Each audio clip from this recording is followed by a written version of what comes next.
গল্পকুটিরের গল্পের বিনোদনের আসরে আপনাদের সকলকে স্বাগত। আজ আমরা শুনব আশাপূর্ণা দেবী রচিত একটি ছোট গল্প। গল্পের নাম আশাভঙ্গ। শুনতে থাকুন আমাদের আজকের গল্পটি।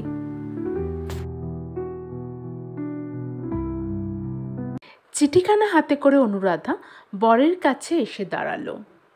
বলল সে, নাও, এখন কি উত্তর দেবে বলো।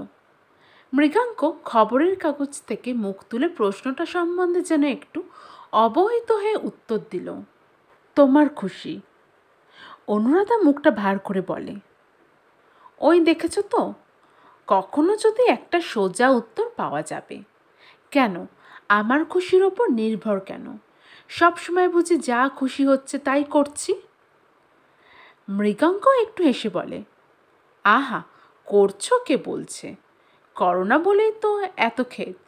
তাই এবার থেকে যাতে নিজের খুশিতে চলতে পারো তারই হুকুমনামা দিয়ে দিচ্ছি।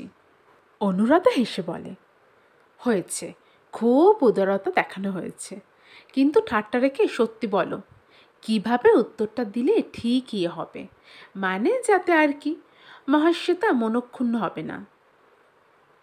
মৃগাঙ্ক হেসে বলে, তোমার সখীকে মনক্ষুণ্ণ হওয়ার হাত থেকে অব্যাহতি দিতে চাও তো পরিষ্কার লিখে দাও, অমুক তারিখে অমুক ট্রেনে রওনা দিচ্ছি।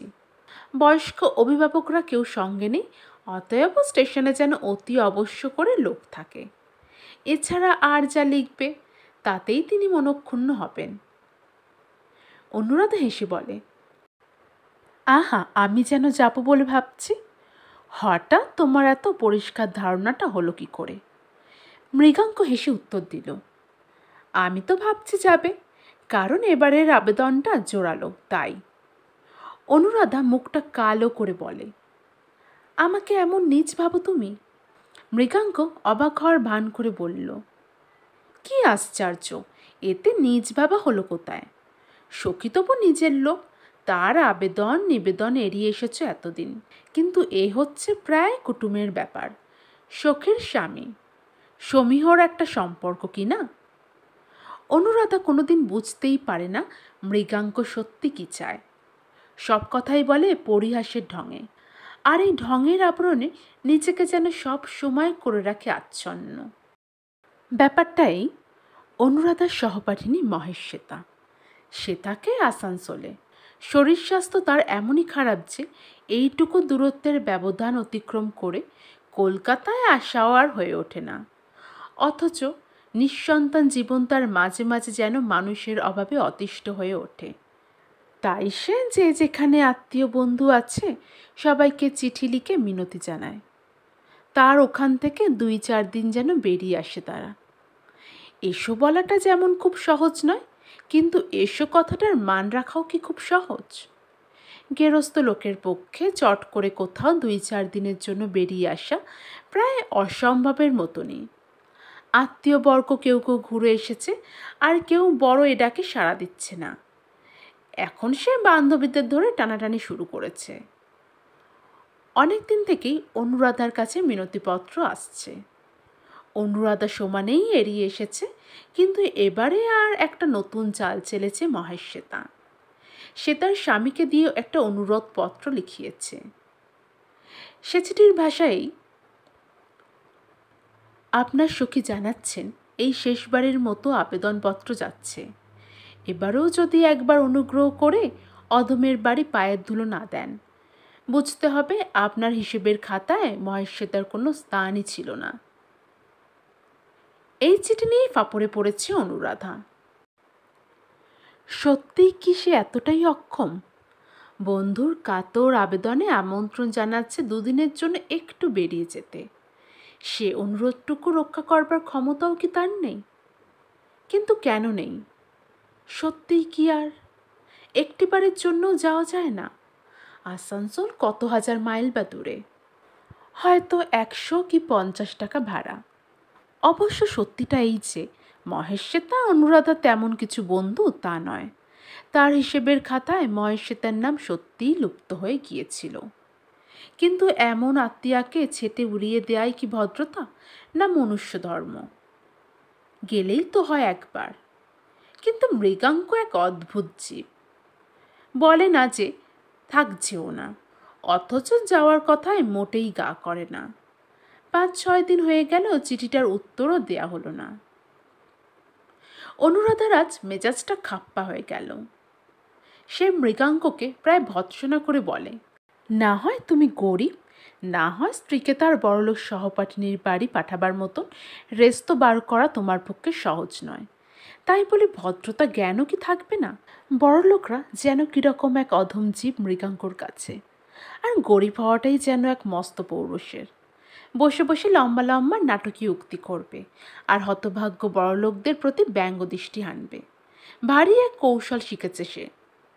স্বামীর ওপর রাগ করেই বন্ধুকে খসখস করে একটা চিঠি লিখে ফেলল অনুরাধা। সেই মৃগাঙ্কর নির্দেশ মতনই ভাষা। অমুক তারিখে অমুক সময় রওনা হচ্ছে, সঙ্গে বড় কেউ থাকছে না, স্টেশনে কর্তাকে থাকতে বলল। চিঠিটা লিখে স্বামীর সামনে ফেলে দিয়ে চলে গেল নিজের কাছে। মৃগাঙ্ক ওটা তুলে নিয়ে ঘুরিয়ে ফিরিয়ে দেখে ঈষৎ হেসে পকেটে রাখল। চিঠিটা ডাকে ফেলে দিতে হবে, যে কোনোভাবেই হোক অনুরাধা যেন এবার যাবেই, এটাও ভেবেই রেখেছিল। চিঠি তো ডাকে গেল, মান খুইয়ে অনুরাধাকেই আবার এ প্রসঙ্গ তুলতে হয় রাতের বেলায়। সে মৃগাঙ্ককে বলে, আমিও লিখলাম রাগ ভরে, আর তুমিও গট গট করে গিয়ে পোস্ট করে এলে। হাতের ঢিল ছোড়া হয়ে গেল, এখন কি হবে তাই ভাবছি। মৃগাঙ্ক অবাক হওয়ার ভান করেই বলে, এত ভাববার কি আছে? অনুরাধা মুখটা ছোট করে বলে, বাহ, ভাববার নেই? 7 জন্মেও যাই না কোথাও, পরণ পরিচ্ছদও তেমনি ছিঁড়ি, ছেলে মেয়ে দুটোর জুতো পর্যন্ত পেনশন নিয়েছে। যাই হোক, কিছু বিছানাও তো নিতে হবে। মৃগাঙ্ক তাকে বলে, যা হবে তা তো করতেই হবে, একটা ফর্দ করে রেখে দাও, কি চাই কি না চাই। কথাটা বলে যেন বাকি কথার ওপর জবনিকা টেনে দিয়ে পাশ ফিরে শোয় মৃগাঙ্ক। নিষ্ফল আবেগে মাথা কুটতে ইচ্ছে করে অনুরাধার। এক কায়দা, চিরকাল এই এক কায়দা, ভারী যেন তালে বর একেবারে। ওর এখন ইচ্ছে হচ্ছে স্বামীর সঙ্গে এই যাওয়া নিয়ে খানিক আলোচনা করে মনের ভাবটা কিছু লাঘব করে নেয়, কারণ অদ্ভুত এক অস্থিরতার ওর বুক কাঁপছে। পরের বাড়ি গিয়ে থাকা, বড়লোকের বাড়ি গিয়ে থাকা, স্বামীকে বাদ দিয়ে একা কোথাও যাওয়া, এই সবই যেন অনুরাধার কাছে এক অভূতপূর্ব। মহেশ্বর অবশ্য এদের সপরিবারেরই যেতে বলেছে, কিন্তু মৃগাঙ্ক যাবে না জানা কথা। প্রথম দিনই ও চিঠি দেখে বলেছিল, বটে সস্বামীক চলে আয়, ভদ্রমহিলার প্রাণে তো খুব শখ আছে দেখছি। সে যাক, এখন অনুরাধা আর কি হয়। মৃগাঙ্কর অগ্রাহ্য ভাব দেখে কথা বলতে রুচি হয় না, কিন্তু ওর যে এখন মরণ বাছনের দায়, তাই আবার কথাও বলতে হয়। ফর্দ করে রাখবার জন্য তো লম্বা হুকুম দেয়া হলো, কিন্তু সেটা আসবে কোথা থেকে শুনি?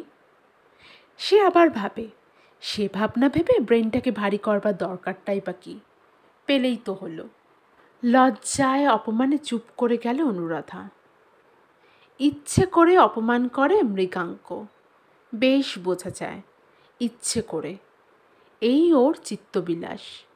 কিন্তু কেন কেন মৃগাঙ্কর এমন নিচতা? অনুরাধা তো জানে না, এছাড়া আর কোনো উপায় নেই তার। নিজের অক্ষমতাটাকে ঢেকে রাখবার একটা আবরণ, এমন করে নিজেকে কঠিন আবরণের মধ্যে সুরক্ষিত না রাখলে অনুরাধার কাছে যে খেলো হয়ে যাবে। আর একবার যদি খেলো হয়ে গেল, তাহলেই তো অনুরাধা পেয়ে বসবে। তাহলেই সুযোগ পেলেই নিজের সংসারে দুঃখ জ্বালা আর অন্য সংসারে সুখ সমৃদ্ধির আলোচনা করতে থাকবে, তুলনা করবে, খেদ করবে, স্বামীর অক্ষমতাকে ধিক্কার দেবে। কি নয়, তার চাইতে এই ভালো। এত উঁচু ডালে উঠে বসে থাকবে যে পেরে ফেলতে পারবে না অনুরাধা। খুব রাগ করেই ফর্দ করে রাখলো অনুরাধা, সুটকেস থেকে শুরু করে অনেক কিছু, ছেলেদের জামা জুতো, নিজের শাড়ি সেমিজ, বিছানার চাদর, বালিশের ওয়ারের জন্য লং ক্লথ, তাছাড়া সাবান মাজন তেল চিরুনি, এটা সেটা আর কত কি। সবই এনে দিল মৃগাঙ্ক, গুছিয়েও দিল সব। শুধু স্টেশনে গেল না।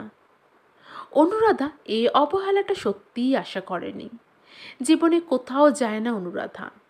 হাওড়া স্টেশনে কবে শেষ এসেছিল ভুলেই গেছে সে। আর এবারও এলো কিনা এক সম্পর্কের ভাগ্নের সঙ্গে। না, ফিরতে আর ইচ্ছে হয় না। যদি এ যাওয়াই জন্মের শোধ হয়, ঠিক জব্দ হতো মৃগাঙ্ক। কিন্তু বিধাতা তো কখনো উচিত লোককে জব্দ করেন না, জব্দ করেন তাকেই যে নিরপরাধ। হ্যাঁ, বিধাতার তো ওরকমই খামখেয়াল। নইলে মহেশ্বেতার স্বামী নলিনাক্ষর মতন লোক, যাকে দেবতুল্য লোক বললেই ঠিক বলা হয়, তাকেও এত জব্দ করে রেখেছেন। প্রায় চিররুগ্না স্ত্রী নিয়ে যাকে সংসার করতে হয়, তার চাইতে জব্দ হয় আর কে আছে। বান্ধবী মহেশ্বেতার বাড়িতে এসে প্রথমটা যেন লজ্জায় মাথা কাটা গিয়েছিল অনুরাধার। এদের অবস্থা ভালো তা জানত, কিন্তু এত ভালো তা আন্দাজ ছিল না। কলকাতা থেকে যখন প্রায় 100 টাকার মতন জিনিসপত্র, কাপড় চোপড় কিনে নিয়ে এসেছিল, তখন সে ভেবেছিল বান্ধবীকে আর ধরতে ছুতে হবে না। অনুরাধার অবস্থা কোথায় দাঁড়িয়ে, বান্ধবীর সঙ্গে সমান তালেই মাথা তুলে চলতে পারবে। কিন্তু সব দেখে অবাক হয়ে গেল সে। এ বাড়িতে ঢোকার সঙ্গে সঙ্গেই অনুরাধার সমস্ত সাজসজ্জা, তার নতুনত্বের চাকচিক্য নিয়েও লজ্জায় যেন অধবদন হয়ে পড়েছে। ঘাস চাটা সবুজ মখমলের মতন লনে অনুরাধার ছেলেমেয়ের সস্তা দামের কেটস পরা পাগুলো যেন বিশ্রী দৃষ্টিকটু। অনুরাধার নতুন টিনের সুটকেসটা এদের বাড়িতে যেন ব্যঙ্গের প্রতিচ্ছবির মতন জায়গা জুড়ে বসে রয়েছে। আর অনুরাধার সব চাইতে দামি শাড়িখানা পরে আছে, যেটা মহেশ্বেতার গায়ে গা ঘেঁষে বসতেও মেজাজ খারাপ হয়ে যাচ্ছে তার। 12 মাস এই রকম হাতিপাড় ধনেখালি শাড়ি পরে মহেশ্বেতা। যেমন শাড়ি অনুরাধার কাছে চিরদিনের স্বপ্ন হয়ে রইল। কেন 8 পৌরে শাড়ি এত দামি হবার দরকারটা কি? রাগে যেন গা জ্বলে যায় অনুরাধার। এরকম ভালো শাড়ি জামা কাপড় পরে শুধু পুতুলের মতন ঘুরে বেড়ানো, স্বামীকে 1 পেয়ালা চা পর্যন্ত করে খাওয়াবার ক্ষমতা নেই, অথচ এই স্ত্রীকে মাথার ওপর সিংহাসনে পেতে বসিয়ে রেখেছে নলিনাক্ষ। প্রথমটা এদের প্রেম দেখে যেন অভিভূত হয়ে পড়েছিল অনুরাধা। অহরহ স্ত্রীর জন্য কি উৎকণ্ঠা, কি সতর্কতা, কি আহাহাহা, আর গেল গেল ভাব নলিনাক্ষর। এর কাছে মৃগাঙ্ক না, তুলনাও করতে পারে না অনুরাধা। প্রতিপদে তুলনায় উঠে আসে, উঠতে বসতে খেতে শুতে। অনুরাধার মনে হয় স্বামী যদি হয় তো নলিনাক্ষর মতন স্বভাবের লোকেরই হওয়া উচিত, যারা স্বামিত্বকে খালি প্রভুত্বের কোঠায় রাখে না। কিন্তু 2-1 দিন দেখার পরই ক্রমশ সবই বাড়াবাড়ি লাগছে অনুরাধার। এখন মনে হচ্ছে তার, আহা ওই তো বউ, খেঁদা, তার ওপর আবার চিররুগ্না। কখনো 1 গ্লাস জল পাবারও আশা নেই বউয়ের কাছে, তার আবার এত আদর আদিক্ষেতা। মাঝে মাঝে সত্যি আদিক্ষেতার মতনই দেখতে লাগে। দুর্বল হৃদয়ের রোগিণী মহেশ্বেতার মৃত্যুর আশঙ্কায় সদাশঙ্কিত তার স্বামীর তটস্থ ভাব কি সহজ লাগবে অনুরাধার মতন মেয়ের কাছে, যার স্বামীর কাছে হৃদয়ের সমস্ত ব্যাপারই খেলমির মতো। অনুরাধা মাঝে মাঝে ভাবে নলিনাক্ষ আর মহেশ্বেতা সব কিছু তাকে দেখিয়েই করে। সকালবেলা নলিনাক্ষ কাজে বেরিয়ে যায়, ফেরে দুপুরে। কাজেই সকালবেলার জলযোগটা হয় রীতিমতো ভারী। অনুরাধা এখানে নতুন এসেছে, ছেলে মেয়ে দুটো কেন, তার নিজেরও একটু চেঞ্জ লাগছে। কাজেই সেও এখন সেই টেবিলের অংশীদার। তার কিন্তু এত লজ্জা করে মহেশ্বেতার ঢং দেখে। 1খানির ওপর 2খানি বিস্কিট খেতে হলে উনি নাকি মারা যাবেন। মনে মনে বলে অনুরাধা, মরে যাওয়াই উচিত তোমার। তারপর আজ তো রবিবার, একটু আধটু বেড়াতে যাওয়া হবে নাকি কোথাও? সকালবেলা চা খেতে খেতে বলল নলিনাক্ষ। মোটরে করে একটু বেরিয়ে আসাতেও অক্ষমতা মহেশ্বেতার। তাই চোখ তুলে একটু হাসল সে। অর্থাৎ তুমি বলো। নলিনাক্ষ মহেশ্বেতাকে বলে, তোমার বান্ধবীর অনারে যে কিছুই করা যাচ্ছে না, ঠিক এই সময় তোমার শরীরটা বেশি খারাপ করলে। মহেশ্বেতা হেসে উঠে বলে, বেশি আর কম, আমার তো শালগ্রামে শোয়া বসা। তা চলো আজ একটু বেরিয়ে আসা যাক, দেখা যাক বাঁচি কি মরি। মনে মনে ভাবে অনুরাধা। ওই ঢঙের শুরু হলো। ওর একান্ত ইচ্ছে একটু বেড়ানো হয়, এসেছে যখন এখানে। কিন্তু মহেশ্বেতার ওই অসুখ অসুখ ঢং সবটাতেই যেন বাদ সাধছে। নলিনাক্ষ মৃদু হেসে অনুরাধাকে বলে, এই দেখুন আপনার বান্ধবীর কথা, ভয় লাগিয়ে দেয় একেবারে মাঝে মাঝে। একবার সেই আমার ভাইঝি এসেছিল, তার সঙ্গে পাল্লা দিয়ে পাহাড়ে উঠতে গিয়ে সে কি যে বিপদ, ফিরিয়ে আনতে পারবো তা তো ভাবিইনি। মহেশ্বেতা মৃদু হেসে বলে, না আনলেই তো পারতে, পাহাড়ের কোলে এই পাহাড়ের বোঝা নামিয়ে আসতে। কি বলি শোনো, আমার মতন বউ মাথার বোঝা ছাড়া আর কি। বলে বটে, কিন্তু বলার ধরনে মনে হয় বেশ জানে মহেশ্বেতা, সে নলিনাক্ষর মাথার বোঝা নয়, গলার মালা। নলিনাক্ষ বলে, তাহলে ঠিক করে ফেলুন কখন যাওয়া হবে, পরামর্শ করে ফেলুন আপনার বান্ধবীর সঙ্গে। অনুরাধা কুণ্ঠিত হাস্যে বলে, আমি আর কি বলবো। সত্যিই তো, ও আর কি বলবে, যা কিছু ব্যবস্থা তো মহেশ্বেতার শরীর বিবেচনা করে। ব্যবস্থা হয়ে যেতেই নলিনাক্ষ মহেশ্বেতাকে নির্দেশ দেয়, বেশ, তাহলে তুমি এখন 2 ঘন্টা শুয়ে নাও গে, বিকেলের ক্ষতিপূরণ হিসেবে। মহেশ্বেতা অবাক হওয়ার ভান করে বলে, শুয়ে পড়বো এখন বাইরে? নলিনাক্ষ তাকে হেসে বলে, পড়বে না মানে? তাহলে তোমায় নিয়ে যাওয়া হবে না। কী বলেন মিসেস সেন? আমরা বেশ মজা করে বেড়াতে যাব, আর ওকে বাড়িতে ফেলে রেখে।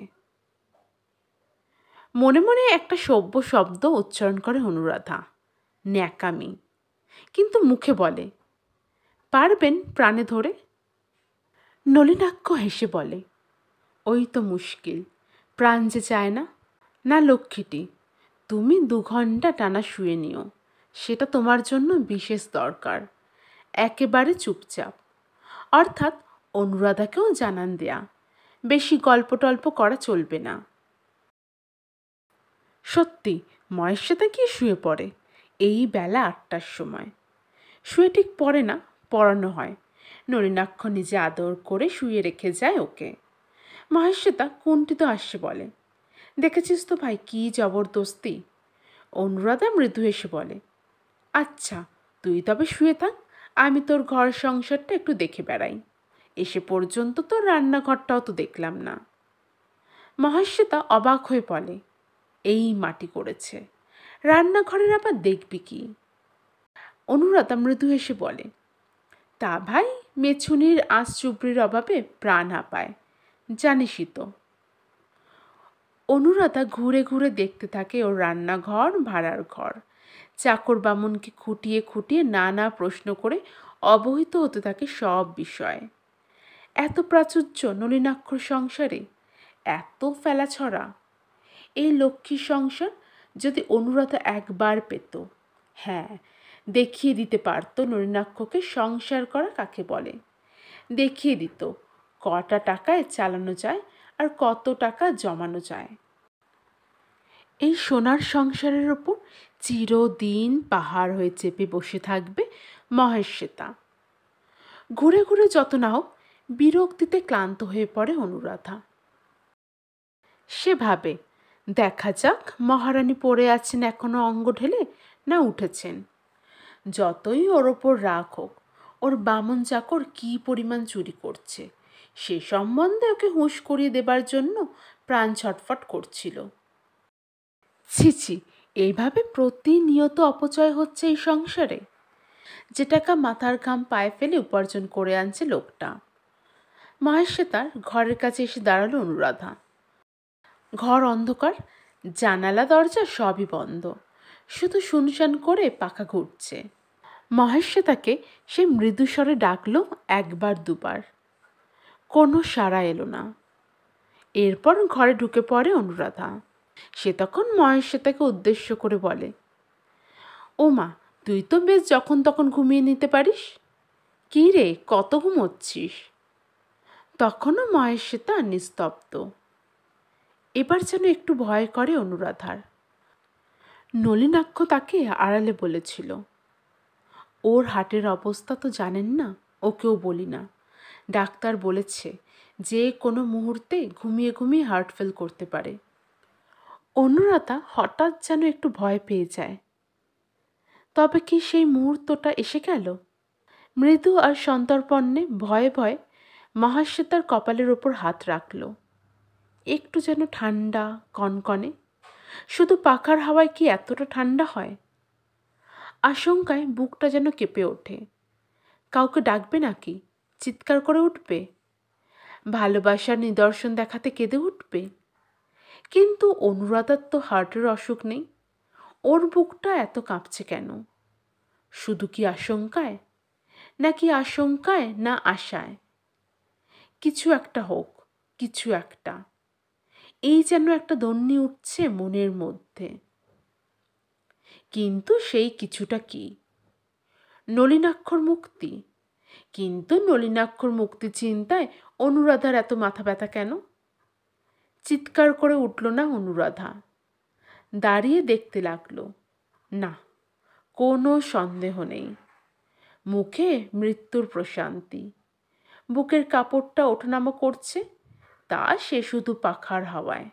অনুরাধা দাঁড়িয়ে দাঁড়িয়ে ভাবতে থাকে, শখের মৃত্যুর সঙ্গে সঙ্গেই কি অনুরাধা চলে যাবে? যাওয়াটা কি ভালো দেখাবে? নলিনাক্ষকে একটু শান্ত করে যাওয়াটা কি তার কর্তব্য নয়?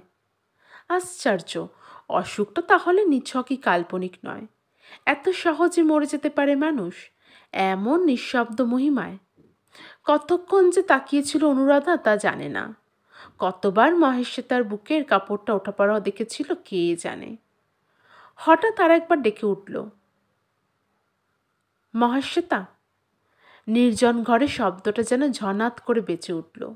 হঠাৎ চুপ করে থাকার পর ডাকটাকে যেন নিজের কানেই অদ্ভুত বিকৃত শোনালো। মনে হলো ঘরের জিনিসপত্রগুলো সব যেন ধাক্কা খেলো হঠাৎ। আর আর অনুরাধার সমস্ত দুশ্চিন্তাকে ব্যঙ্গ করে, সমস্ত কল্পনাকে বিদীর্ণ করে, সমস্ত আশাকে ভঙ্গ করে চোখ মেলে চাইল মহেশ্বেতা। হার্টের রোগীর গভীর ঘুম বোধ হয় এর আগে কখনো দেখেনি অনুরাধা।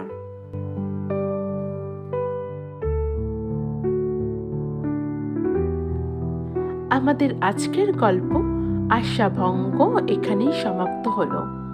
নমস্কার।